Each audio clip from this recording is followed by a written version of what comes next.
I still remember the day Marcus Hale came back to Pineville. It was early October, the kind of morning where the air smells like wet earth and wood smoke. He didn't announce himself, didn't knock on doors or shake hands at the diner. He just showed up at the county clerk's office with a briefcase and a calm expression that made people uneasy. Most of us hadn't seen him in 15 years. Back then, he was just a quiet kid with dirt under his nails and a father who worked himself to the bone on a 100-acre farm that barely broke even. His family had been part of this town for generations. The Hales weren't rich, but they were respected, honest people, the kind who'd lend you a tractor without asking when you'd bring it back. Then, Marcus's father died. Heart attack in the fields, they said. Marcus was only 17. His mother tried to hold on to the land, but the bills piled up faster than the crops could grow. Within a year, the bank had foreclosed. A man named Gerald Dutton bought the property at auction for a fraction of what it was worth. Said he planned to turn it into something modern, progressive. That's the word he used. Marcus left town the day after the sale went through. No goodbye, no forwarding address, just gone. Gerald Dutton became a big man in Pineville after that. He tore down the old Hale farmhouse and built himself a sprawling estate with white columns and a gated driveway. He turned the fields into a private event venue, weddings, corporate retreats. He planted ornamental trees and installed a man-made pond with a fountain in the middle. People said he had vision, that he saw potential where others saw dust. But I always thought there was something off about Gerald. The way he smiled too wide, the way he never quite looked you in the eye, and the way he made sure everyone knew the Hale land was his now, legally, permanently. So when Marcus walked into that clerk's office 15 years later, people started talking. Word spread fast in a town this small. By lunchtime, half of Pineville knew Marcus Hale was back. And by dinner, everyone was wondering the same thing. What did he want? Marcus didn't give anyone the satisfaction of an answer. He stayed at the Hillside Motel on the edge of town. He ate alone at the diner. He walked the old roads like he was looking for something he'd lost a long time ago. Then, 3 days after he arrived, Marcus did something that made the whole town stop and stare. He bought the old Crowley barn, the one that sat on the edge of what used to be his family's land. And nobody could figure out why. The Crowley barn was a wreck. Everyone in Pineville knew that. It had been abandoned for over 20 years, ever since old Thomas Crowley passed away without any heirs. The roof sagged in the middle, like a broken spine. The wood was gray and splintered. Weeds grew up through the foundation, and raccoons had made nests in the hayloft. Most people forgot it was even there. It sat at the far corner of what used to be Hale property, separated from Gerald Dutton's estate by a narrow dirt road and a rusted fence line. The county had been trying to sell it for years, but no one wanted it. Too much work, too little value. And so Marcus made his offer. He paid cash, didn't negotiate, didn't ask for inspections or surveys, just signed the papers and walked out with the deed in his hand. The clerk told me later that Marcus barely said 10 words during the whole transaction. He just nodded, signed where he was supposed to, and left. That's when people really started whispering. I'll admit, I was curious too. I'm 50 years old now, and I've lived in Pineville my whole life. I've seen people come and go. I've watched families rise and fall. But something about Marcus coming back after all those years, something about the way he moved through town like a ghost, it got under my skin. So I did what any reasonable person would do. I drove out to the barn to see for myself. It was late afternoon when I got there. The sun was low, casting long shadows across the empty fields. Marcus's truck was parked in the tall grass near the barn entrance. I could hear the sound of hammering from inside, steady and rhythmic, like a heartbeat. I stepped through the open door and found him working alone. He'd cleared out most of the debris, swept the floors, patched a few holes in the walls. He was hammering new boards into the frame when he noticed me standing there. He stopped, looked at me with those same dark eyes I remembered from when we were kids. We'd gone to school together, him and I. Not friends exactly, but we knew each other the way small-town kids do. "Sarah," he said quietly. My name sounded strange from him after so many years. "Marcus," I replied. "Heard you bought this place?" He nodded. Didn't smile, didn't offer an explanation. "Mind if I ask why?" I pressed. He set down his hammer and wiped his hands on his jeans. For a long moment, he just stared at the floor. Then he looked up at me, and I saw something in his expression I wasn't expecting. Sadness, deep and old and heavy. "Because," he said slowly, "this barn sits on the only piece of land Gerald Dutton doesn't own, and what's beneath it belongs to my family." I felt a chill run down my spine. "What do you mean, beneath it?" But Marcus just picked up his hammer again and went back to work. And I knew, whatever he'd come to find, it was going to change everything. I didn't sleep well that night. Marcus's words kept circling in my head like a song I couldn't shake. What's beneath it belongs to my family. What did that mean? What could possibly be under an old barn that mattered after 15 years? The next morning, I saw Gerald Dutton's black Mercedes parked outside the diner. He was inside, holding court at his usual booth near the window. 3 other men sat with him, all of them on the town council, all of them wearing expensive watches and satisfied smiles. I ordered coffee and took a seat at the counter where I could hear them talking. "It's nothing to worry about," Gerald was saying. His voice had that smooth, practiced quality of a man used to getting his way. "The Crowley property is worthless. Let him waste his money on that rotting pile of wood. It doesn't affect us."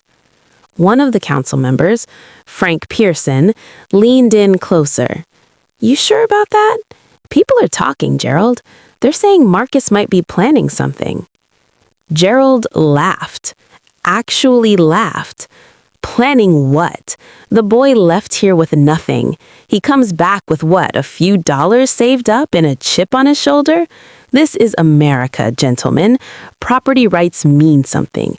That land is mine, legally purchased, properly documented. There's nothing he can do about it. I watched Gerald take a sip of his coffee, completely unbothered, completely confident. But I noticed something else.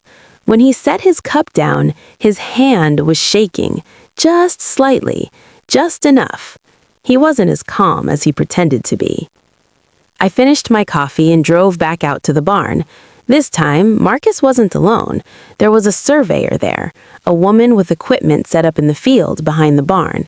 She was taking measurements, marking points with small orange flags. Marcus saw me pull up and walked over to my car before I could even get out. "You should probably stay back today, Sarah," he said quietly. "What are you doing?" I asked. He glanced over his shoulder at the surveyor, then back at me, confirming something I should have confirmed a long time ago. "Marcus, please, talk to me. What's going on?" He was quiet for a moment. Then he reached into his jacket pocket and pulled out an old photograph, faded, creased, the kind that's been folded and unfolded 1,000 times. He handed it to me. It was a picture of his father, standing in front of the Crowley barn, smiling. But it wasn't the barn that caught my attention. It was what was behind him. In the background of the photo, barely visible, was a small stone marker, half buried in the dirt. "My father took this picture 3 weeks before he died," Marcus said. "He told my mother something that day, something she didn't understand until years later." "What did he tell her?" Marcus's jaw tightened. He said, If anything ever happens to me, make sure Marcus knows the truth about the South Field. I looked up from the photograph. The South Field, that's right where we're standing, Marcus finished, right beneath Gerald Dutton's precious event venue, right under the fountain and the fancy pavilion and all those ornamental trees he's so proud of. The surveyor called out to Marcus. She was waving him over, urgency in her voice. Marcus took the photo back from me and started walking toward her, but then he stopped, turned around, and said something that made my blood run cold.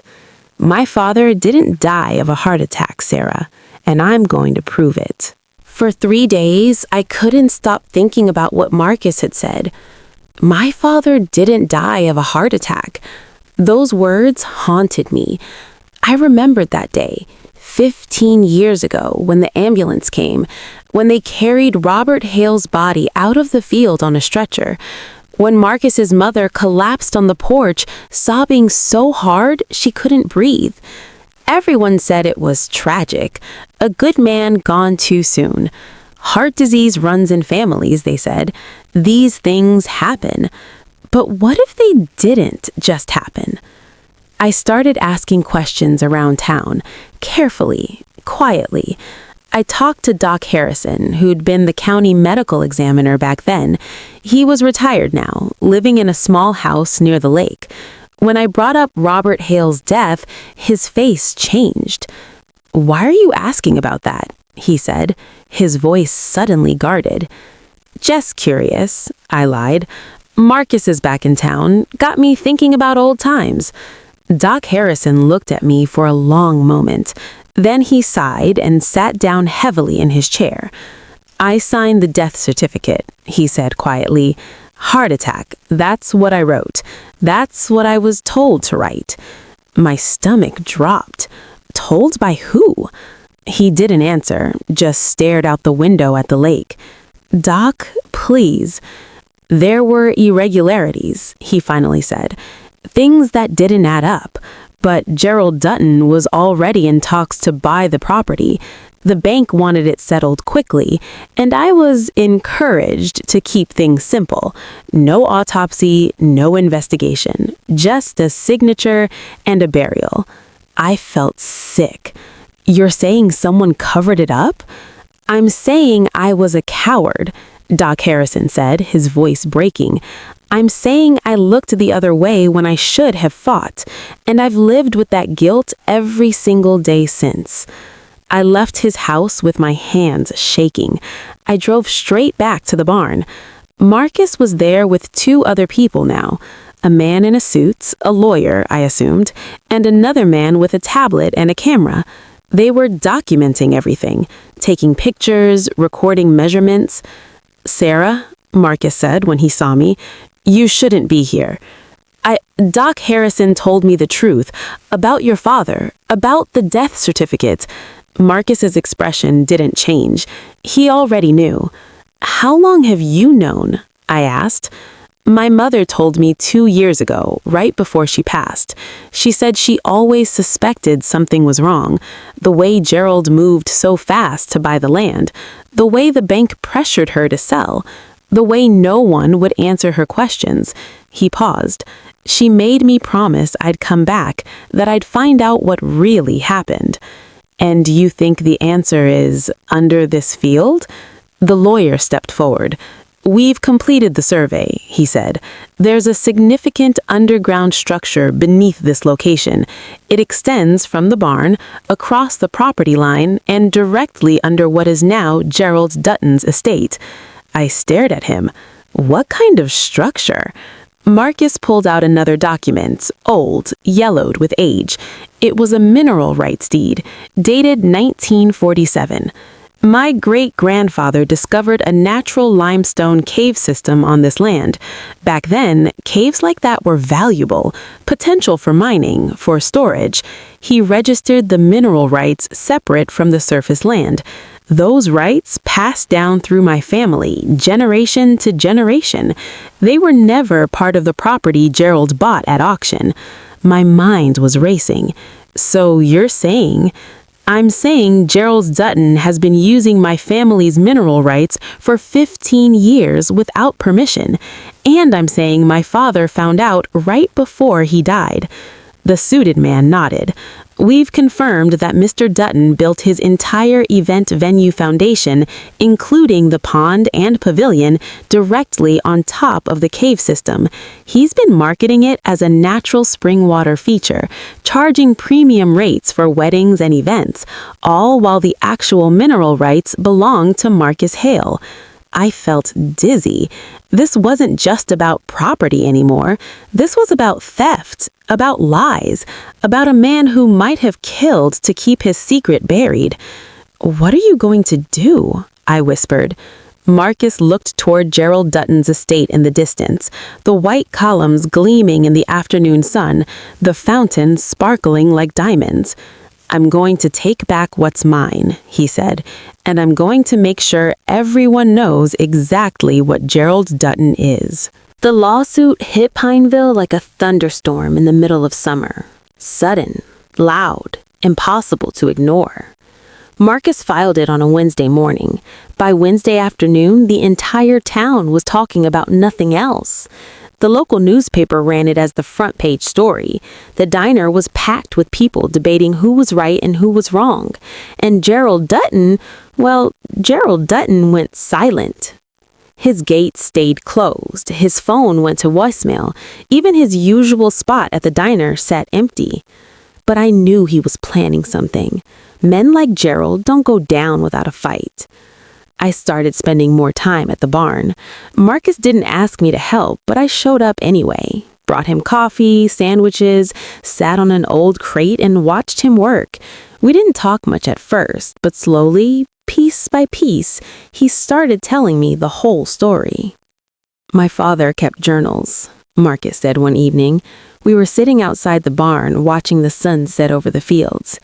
He wrote everything down, measurements, observations. He'd been exploring the cave system for months before he died.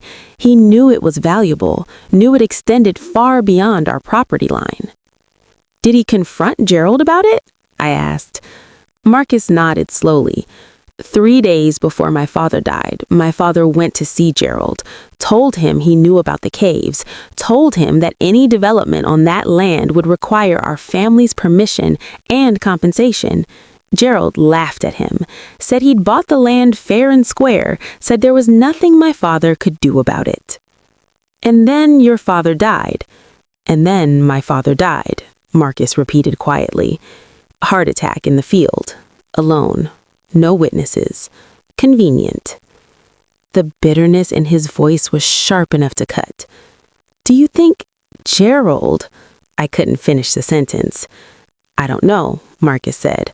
"But I know my father was a healthy man, 43 years old, no history of heart problems, and I know Doc Harrison was pressured to sign that death certificate without asking questions." He turned to look at me. "That's not proof, not the kind that holds up in court, but it's enough to make me wonder." We sat in silence for a while. Then Marcus stood up and walked into the barn. When he came back out, he was holding a small wooden box. "My mother gave me this before she died," he said. He opened it carefully. Inside was a collection of items, a tarnished pocket watch, a set of old keys, and a letter sealed in a plastic bag to protect it from time. "This letter my father wrote the night before he died," Marcus said, his voice thick with emotion. "My mother found it in his desk drawer weeks later.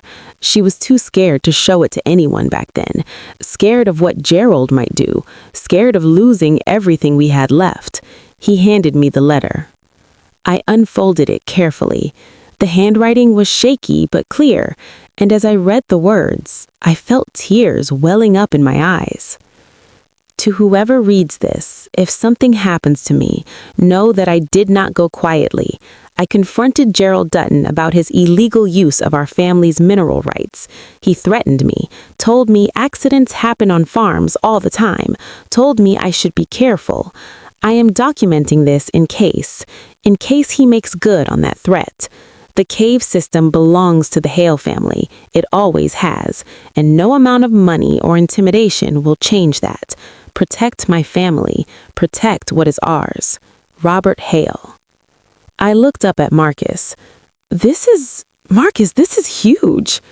It's not proof of murder, he said quietly, but it's proof of intent, proof that Gerald threatened him, and combined with everything else, the rushed death certificate, the quick land sale, the illegal use of the caves, it's enough to destroy Gerald's reputation, maybe even enough to reopen the investigation into my father's death.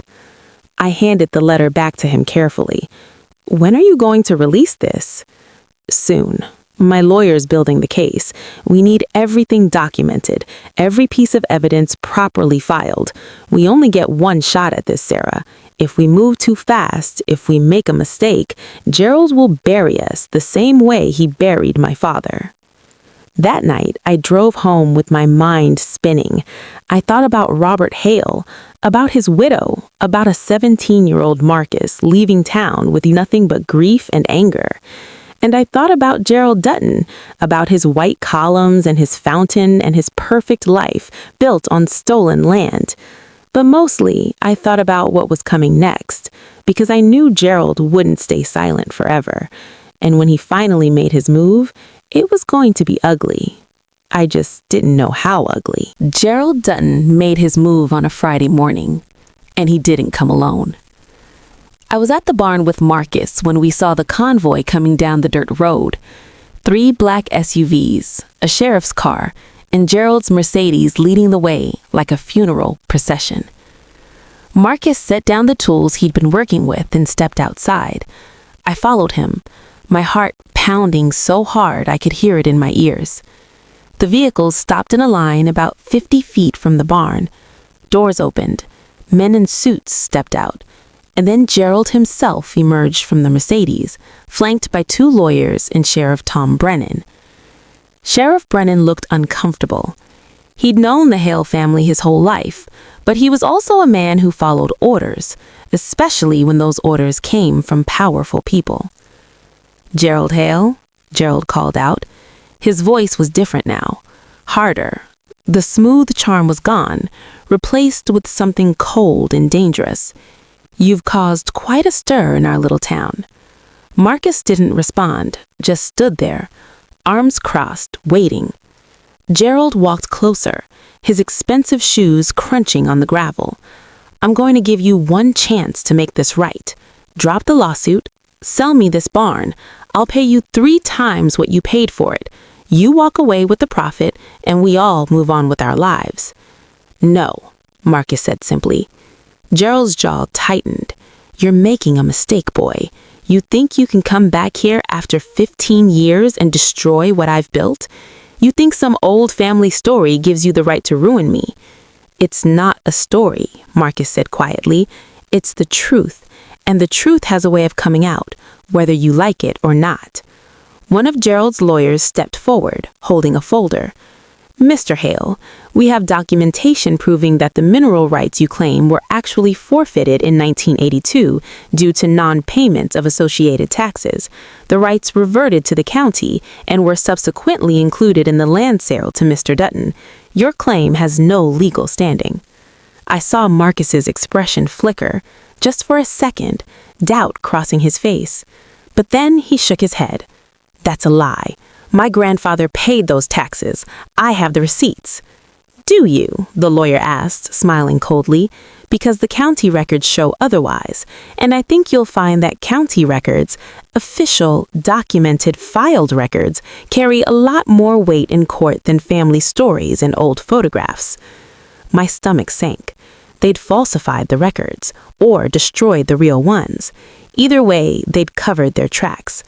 Gerald stepped even closer now, close enough that I could see the veins in his neck, close enough to smell his cologne. "You're out of your depth, Marcus. You always were. Your father was out of his depth, too. He didn't understand the way the world works, didn't understand that some battles you just can't win." Marcus's hands clenched into fists. "My father understood perfectly," he said quietly. "He understood that you're a thief and a liar, and he was going to expose you." "Your father Gerald said slowly, deliberately, was dying of a heart attack. Tragic, unfortunate, but natural, and no amount of conspiracy theories will change that fact. Marcus, you threatened him, his voice said, rising. 3 days before he died, you threatened him. I have it in writing. Gerald laughed. Actually laughed. Oh, you mean that ridiculous letter? The one your mother conveniently found after all these years? Please, that's not evidence. That's desperation. He leaned in close, his voice dropping to a whisper that I could barely hear. And even if I did threaten him, even if I did tell him to be careful, that doesn't make me responsible for what happened. Sometimes people just die, Marcus. Sometimes their hearts just stop. The way he said it, the cold certainty in his voice, the hint of a smile on his lips. In that moment, I knew. We all knew. Gerald Dutton had killed Robert Hale. Maybe not with his own hands, maybe not in a way that could ever be proven in court, but he'd done it. And he was standing there, 15 years later, confident that he'd gotten away with it. Marcus took a step forward. Sheriff Brennan moved between them, quickly, one hand on his belt near his weapon. That's enough, the sheriff said firmly. Marcus, I need you to calm down. He killed my father, Marcus said, his voice shaking with rage. You all know it. Everyone in this town knows it, and you're just going to let him walk away? Sheriff Brennan's face was pained. I don't have evidence of a crime, Marcus. I can't arrest a man based on suspicion. Then find the evidence, Marcus shouted. Do your job. My job, the sheriff said quietly, is to enforce the law. And right now, the law says this property dispute goes to court. That's where it'll be settled, not here. Gerald smiled. Listen to the sheriff, Marcus. Let the courts decide. Let's see whose version of the truth holds up better, yours or mine. He turned and walked back to his Mercedes. His lawyers followed. The SUVs started their engines. But before he got in his car, Gerald looked back at us one more time. You should have stayed gone, boy. You should have let the past stay buried. Then he drove away, leaving us standing there in the dust. Marcus was shaking, not from fear, from fury. He's not going to win, he said through his clenched teeth. I don't care what records he's falsified. I don't care how many lawyers he has. He's not going to win. But as I watched those vehicles disappear down the road, I couldn't help but wonder, what if Gerald was right? What if some battles you just can't win? That night, I couldn't sleep. I kept seeing Gerald's face, that cold smile, that absolute confidence. He believed he was untouchable, and maybe he was right. I got out of bed around 2 a.m. and drove back to the barn. I don't know what I was expecting to find. Maybe I just needed to feel like I was doing something, anything. When I got there, the lights were on inside. Marcus was still awake, sitting at a makeshift table surrounded by papers, documents, photographs, maps of the cave system. His eyes were red from exhaustion, but he didn't look like he had any intention of sleeping. You should go home, Sarah, he said, without looking up. So should you, I replied, walking inside. He finally looked at me then, and I saw something in his expression I hadn't seen before. Defeat. Real, genuine defeat. He falsified the county records, Marcus said quietly. My lawyer confirmed it this afternoon. The original tax receipts my grandfather filed, they're just gone, like they never existed. And the documents Gerald's team produced show the mineral rights reverting to the county in 1982. It's all official, all stamped and filed and legitimate looking. But it's not real, I said. It doesn't matter if it's real, Marcus said, his voice breaking. It's official, and official wins in court every single time. I sat down across from him. For a long moment, neither of us spoke. My mother made me promise, he finally said. She made me promise I'd come back, that I'd fight for what was ours, that I'd clear my father's name. He put his head in his hands. And I'm failing. I'm failing both of them. No, I said firmly. You're not done yet. Sarah, it's over. Gerald has the money, the lawyers, the falsified records. He's thought of everything. Not everything, I said. I didn't know where the certainty in my voice came from, but I felt it deep in my bones. There has to be something we're missing, something he didn't account for. Marcus looked at me with hollow eyes. Like what? I stood up and started pacing, thinking. Gerald covered his tracks on paper. He made sure the official records supported his story. But what about the unofficial records? What about the people who were actually there? Doc Harrison already told you what he knows, and he's too scared to testify. But there were other people, I pressed. Other people who worked the lands back then. Other people who might have seen something, known something. I stopped pacing and looked at Marcus. What about Thomas Crowley, the man who owned this barn? Marcus frowned. He died 20 years ago, before any of this. But he was your father's neighbor. They must have talked. And barns like this, people don't just abandon them for no reason. I walked over to the window and looked out at the dark fields.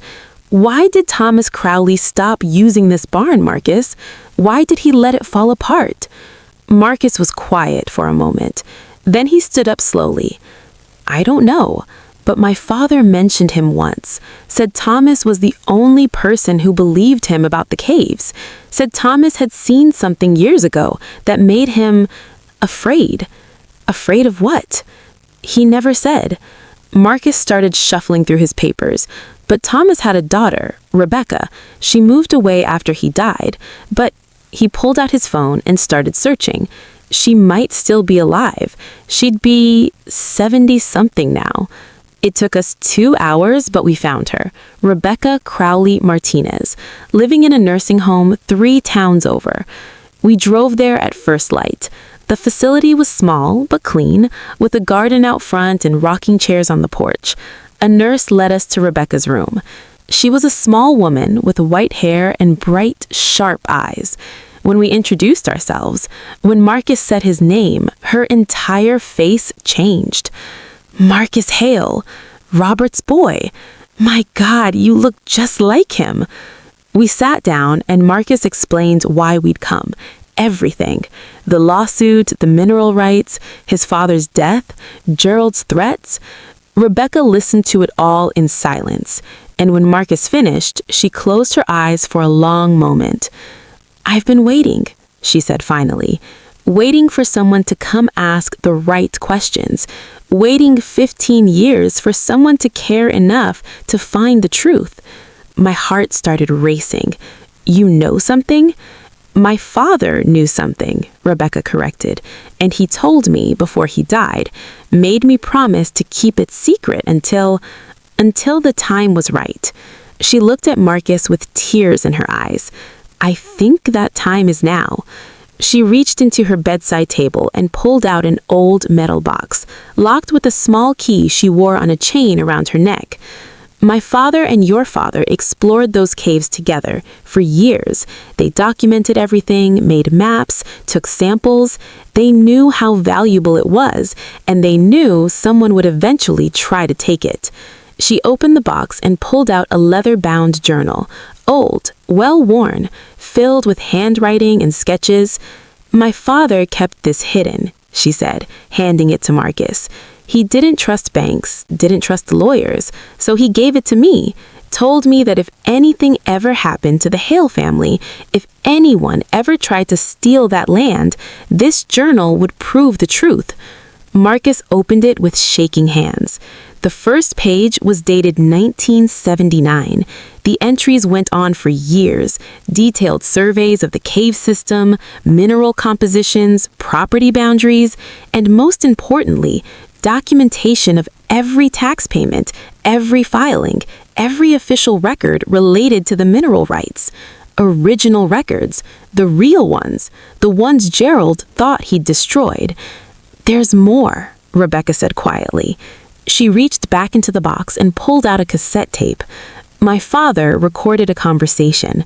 3 weeks before your father died, Marcus, your father came to him, terrified, said Gerald Dutton had threatened him, said he was afraid something might happen.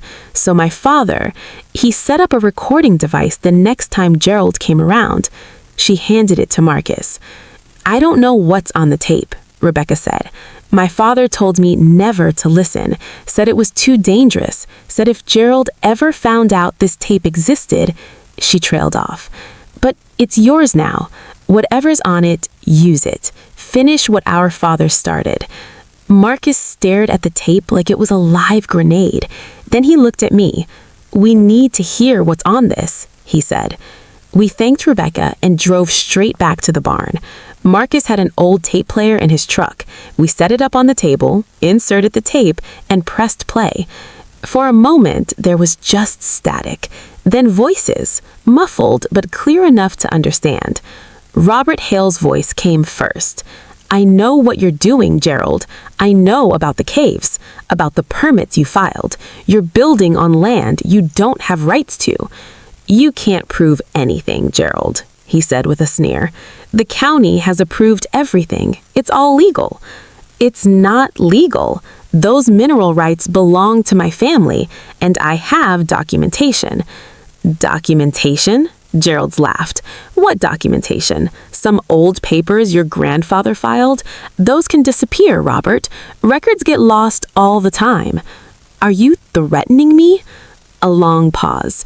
Then Gerald spoke again, his voice dropping to something almost gentle, something terrifying. I'm not threatening you. I'm helping you understand reality. You're a farmer, Robert, a good man, but you're in over your head. Accidents happen on farms. Tractors flip, people get hurt. Sometimes they don't get back up. Robert's voice was shaking now. You're saying you'd kill me? I'm saying, Gerald repeated slowly, that you should be very careful, that you should think about your family, about your son, about what happens to them if something happens to you. The bank is already circling. One tragedy, one accident, and your wife loses everything. Unless what? Unless you're smart. Unless you take the money I'm offering you for your silence. $20,000. Walk away, tell no one, and your family stays safe. I won't. Your family stays safe, Robert, Gerald repeated. Think about that. Think about what happens if you don't. The tape ended. Silence filled the barn. Marcus's face was white. His hands were trembling. He confessed, I whispered, on tape. He threatened your father. He admitted to falsifying records. This is everything, Marcus. We've got him. Marcus looked at me, and for the first time since he'd come back to Pineville, he smiled. We've got him, he said quietly. After 15 years, we finally got him. The next morning, Marcus's lawyer filed an emergency motion with the court. Included in the filing was Thomas Crowley's journal, the original mineral rights documentation, and the cassette tape. By noon, the judge had issued a warrant for Gerald Dutton's arrest. By 2 in the afternoon, Sheriff Brennan was knocking on Gerald's door. I wasn't there to see it, but the whole town heard about it, how Gerald tried to run, how they found him at the county airport, trying to board a private plane with 3 suitcases full of cash and documents, how he screamed that it was all a misunderstanding, that the tape was fake, that he was being set up. But nobody believed him, not anymore. The trial took 6 months, 6 long months of depositions and expert witnesses and lawyers arguing over every single detail. But in the end, the evidence was overwhelming. Thomas Crowley's journal proved the mineral rights had never been forfeited. The falsified county records were exposed as fraud. And the tape? The tape destroyed Gerald completely. He was convicted of fraud, extortion, and conspiracy. The judge also ordered a full investigation into Robert Hale's death. Doc Harrison finally testified, explaining how he'd been pressured to sign the death certificate without an autopsy. New forensic evidence suggested Robert hadn't died of natural causes at all, but of poisoning, slow-acting, difficult to detect, the kind of thing that would look like a heart attack if nobody asked questions. They never proved Gerald administered the poison himself, but combined with the threats on the tape, combined with everything else, it was enough. Gerald Dutton was sentenced to 25 years in prison. His estate was seized, the event venue was shut down, and the land, all of it, was returned to its rightful owner, Marcus Hale. I stood with Marcus on the porch of the old Crowley barn on the day the judge's ruling became final. The property was his again, every acre, every inch, including the cave system his father and Thomas Crowley had explored together all those years ago. "What are you going to do with it?" I asked. Marcus was quiet for a long time. Then he looked at me with tears in his eyes. "I'm going to tear down everything Gerald built, the fountain, the pavilion, all of it. And I'm going to plant this land the way my father would have wanted. Simple, honest, real." "And the caves?" He smiled. "Those stay protected, preserved. Maybe someday I'll open them for research, for education, but they'll never be exploited again. Not for profit, not for anything except what they are. A natural wonder, a piece of history, something that belongs to this land." We stood there in silence, watching the sun set over the fields. "Your father would be proud," I said quietly. Marcus nodded. "I hope so. I really hope so." 3 years have passed since that day. The town of Pineville looks different now. The white columns are gone. The man-made pond has been filled in. In their place, Marcus planted corn and wheat and soybeans, the way his father did, the way his grandfather did. He rebuilt the old farmhouse, not exactly the way it was, but close enough. A home, a real one. And every year on the anniversary of his father's death, Marcus stands in the south field and plays a recording. Not the tape that convicted Gerald Dutton, a different one Thomas Crowley made years earlier. On that tape, you can hear two men laughing, Robert Hale and Thomas Crowley, talking about their families, about the land, about the caves beneath their feet and the sky above their heads, talking about hope. Marcus plays that tape every year, and he stands there in the field, on the land that's finally, truly his, and he remembers. He remembers his father. He remembers the fight. He remembers the 15 years of waiting and wondering if justice would ever come.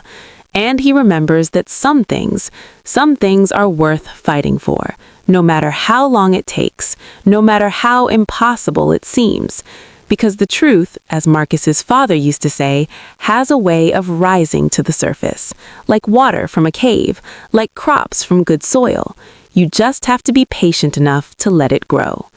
As for me, I still live in Pineville, still drive past that barn every week, and every time I do, I think about how close we came to letting Gerald Dutton win, how close we came to letting the truth stay buried forever.